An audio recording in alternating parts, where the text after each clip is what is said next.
Before I did the Treacherette Run video at the end of 2012, there was a Morphin grade case study featurette I did on a lackey that served Captain Mutiny in the TV series, and of that was Barbarax. Now, I am at the point where I'm covering characters both canon and non-canon. That was going to be in my first fan film of Power Rangers Lost Galaxy for 2014, but as soon as production on it started in September of 2013, I had to cut and save some of such of these characters for future installments. Again, due to the painstaking anxiety I had of if fans expected me to cram as much plots to all 45 episodes from the TV series and concise in one fan film. Like I said before, how is it possible for the fan film to reenact events that happen in the show within a possible 2-hour or less runtime? When making fan films, they have to be shorter, because if you happen to make a longer fan film for, let's say, an hour, the original creators of the content you're a fan of will think the film was made by the creators of the original intellectual property and not you, and shut your movie down for copyright and blah blah blah.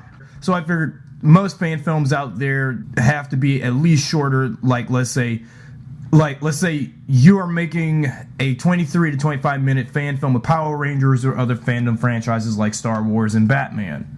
It's been my passion and opportunity to make longer fan films than shorter ones, because looking at plenty of the fan films I've seen from fans of such franchises from across the world, they usually show their films off for the visual style, quality, and exposition of a film rather than making them like Hollywood movies, which are always 2 hours or less. I understand most people like me are not real actors or whatever we come to be when making something like this. When I made these fan films of Power Rangers like mine, I do them for more of a hobby rather than be so professional, then trying to be so like I want people's attention to like what I do, when really not many, of course, are going to care. So I have to at this point stop shoving such content into their faces. I needed to give random and roaming people who would later come across something like this to breathe and see if they are impressed with my talent or not. I know for the last 5 years of my lifetime on YouTube, that's pretty much what I've been.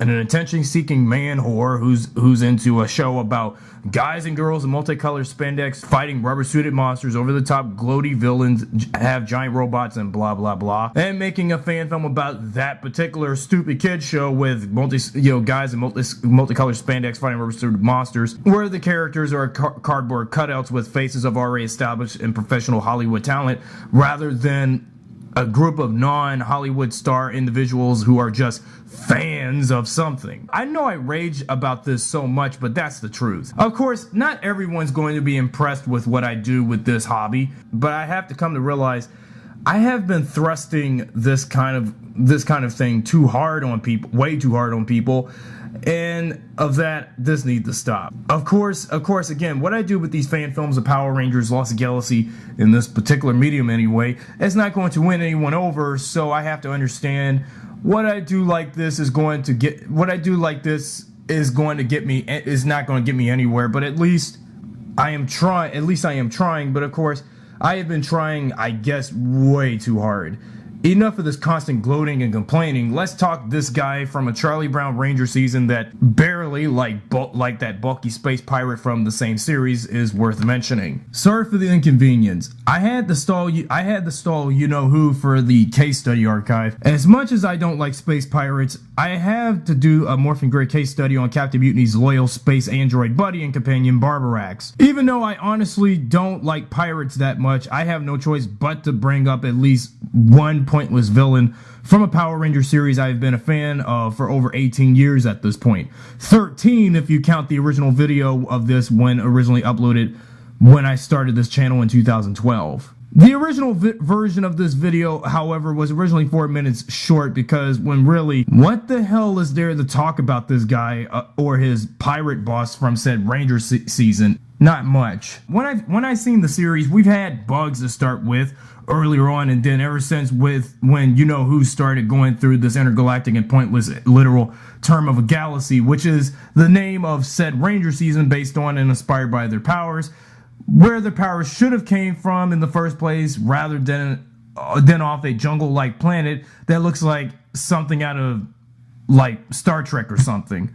Well, you get the idea. In the TV series, Barbarax was a menacing enforcer, slave driver, and right-hand man of Captain Mutiny. He wielded a large battle axe that was capable of emitting energy charges through the ground. And not much to say, but you know how he was. Him and Captain Mutiny got destroyed by Trakina when she came across to destroy the fortress, coming back from the Lost Galaxy into the Rangers, normal galaxy, and then...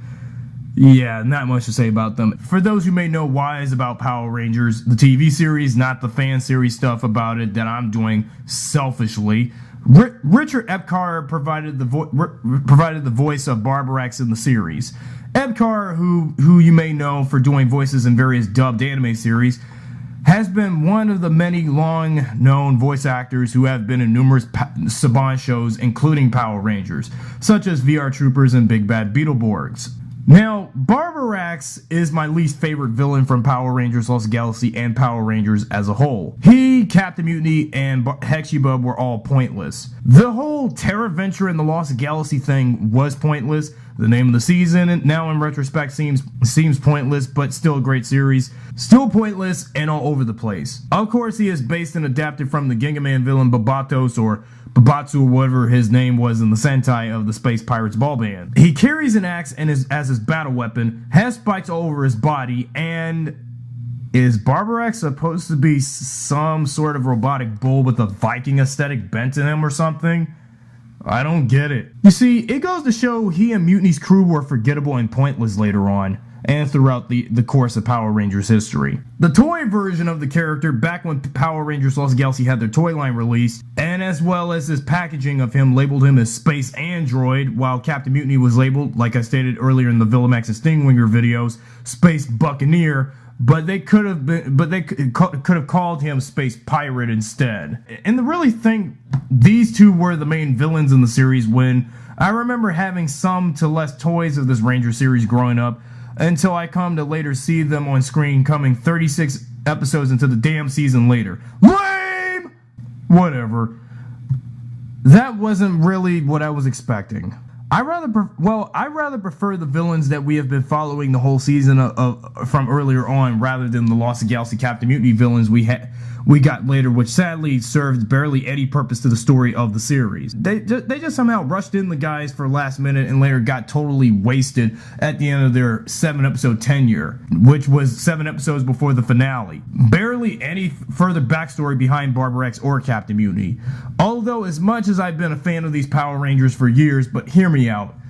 You see, the season may be visually entertaining and all, but I come to find out that it was just Lost Galaxy's just overblown in some proportion by just showing off character personalities, some arcs, but it was mostly about Terra Venture finding a new world. I hate to tear down the season like this, but for all the harp of nostalgia I've long had for it for years, some things about it were not even all that great, except the Magna Defender stuff. He's still a great character and all, but I think as a fan, it's like as though Lost Galaxy was all that great, when really it was all over the place. Sure, the events of the season seem easily memorable, but lots should have been needed for further explanation. Sadly, we never got any of that. Instead, the show gets to show off how great characters like Trakina, the Magna Defender, Deviat, Leo, Maya, and some others are, but never really think about the further mythology behind why the Galaxy Rangers exist in the Power Rangers universe. Sure, Lost Galaxy was a very expensive and very difficult season to make, but yet the season seems as though, much to my over nostalgic beliefs on it, it's better than in space. When really, Lost Galaxy just made in space look good in a golden comparison. One thing I have to describe my favorite Ranger season is that it was actually mindless and very lost in being all over the place, but yet entertaining regardless, being some sort of annual story starting with new set of Rangers to not be in ties with past seasons, although some elements retained. Yes, I still like the space theme behind it all, everything about it, but everything about it was all mindless exposition and action. That's why I think later seasons of the franchise following it, especially Lightspeed Rescue, the season after, far surpassed Lost Galaxy, and of course, every new Power Ranger season that comes around each year have to be better than the last. or worse, depending on that particular season. Super Mega Force, Ninja Steel, and Overdrive. Anyway, regarding villains like this, I rather prefer the villains the Rangers were better off dealing with from before when Terra Venture entered the Lost Galaxy, rather than the villains that they had to fight in the Lost Galaxy, because the villains in that universe, albeit, were pointless. Didn't last very long because Captain Mutiny and his crew had to be introduced in the series late. Well, guess what? They were absolutely forgotten about after the series was over. Talk about pointless. And most of every piece of footage from the Sentai for Mutiny and Barbarax were the main villains because they're pirates. I know, bullshit explanation for that. What to do? Who cares about pirates? Really? Of course, when I made the Rise of Trakina fan film, and again, back to the fan film stuff, because who the cares? Originally, until again, I shut down that project and abandoned it due to reasons. I didn't make nor shot any further kind of footage of Mutiny or Barbarax ever appearing, though. When I did wrote and film the abandoned project of that so-called fan film initially, I did write that due to the latter's disappearance during it. Thanks a lot. What's her anymore? But never did really give them screen time because bad enough, I had too many characters inserted in the canceled film, and shooting my own footage with them involved rather than using Sentai footage of them already present and been used in the season. When I did the initial film of Power Rangers Lost Galaxy The Rise of Trakina in 2010 and 2011, this was before the Shout Factory DVDs came along, of course. Used the grainy bootleg TV rips of the show during the time from Power Ranger Planet's website when doing so, if the two were ever involved.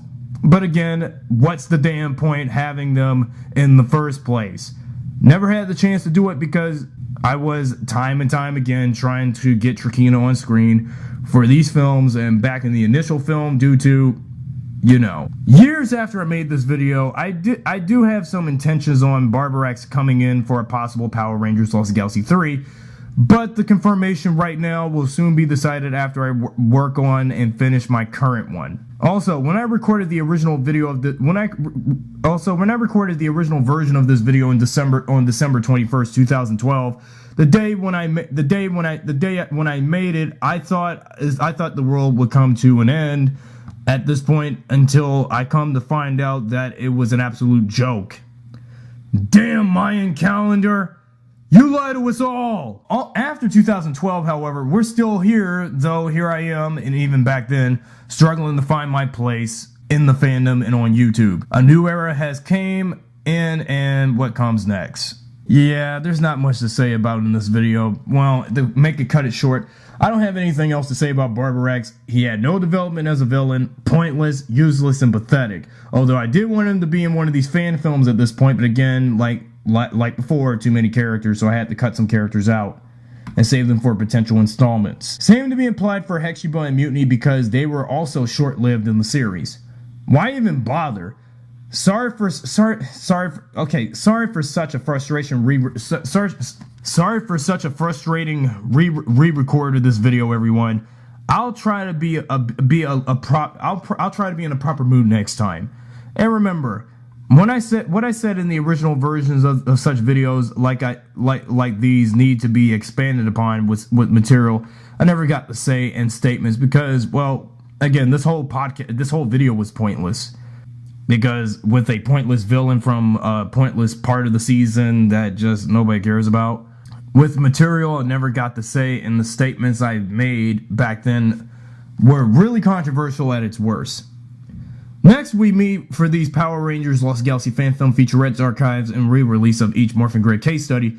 We're now going to take a break on villains after covering one or two that eventually were cut later for my first movie, but saved for potential sequels, and the next one is the start on my rant on the Rangers themselves. A pity though, the next one is one that is controversial, as well as discuss the character that I have made that was an absolute self-insert, Gary Stu, if I was a Power Ranger, and thus why I will have a much dire hard time looking back and discussing and ranting on such character, in which I will have a lot to say about in a handful or so videos about as we revisit AJ.